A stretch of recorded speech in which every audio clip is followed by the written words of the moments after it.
Painting flowers is a great way for beginner artists and experienced watercolorists to develop their skills. Flowers come in a variety of shapes and sizes, and they are great for practicing different brush strokes.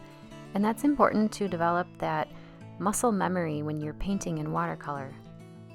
Once you start painting florals, it becomes addicting. You're going to be looking at everything that blooms outside, putting it in jars, and bringing it into your home. We will be painting this gorgeous peony with just a handful of colors in order to keep it simple. We'll take it step by step in real time with voiceover, and I'll also show you my palette so that you can see me mix my colors in real time.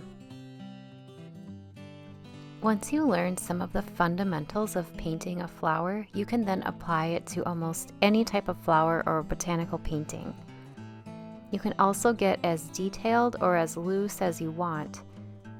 We will talk about some key elements that will really make your florals pop. I use florals in so many of my designs. In the wall decor and licensing industries, they just translate so well onto products and home goods. Watercolor is a great medium to capture the essence of a flower. Unlike other mediums of painting, with watercolor you can drop in really rich saturated pigment into a wet area and you can create these amazing gradients, and we will be doing this with our watercolor peony.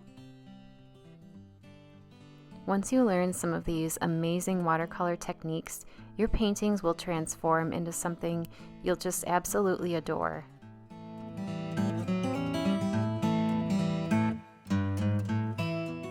We will talk about all of the supplies that I used in this class, including paint, paper, palettes, and anything else that I think is really helpful. We'll talk about the brushes that I recommend for this class, and we'll also talk about the special techniques that I use in order to make your florals really glow. After you've taken this class, please share your work with me on Instagram or just send me an email. I absolutely love helping my students and seeing your work, and it brings me so much joy.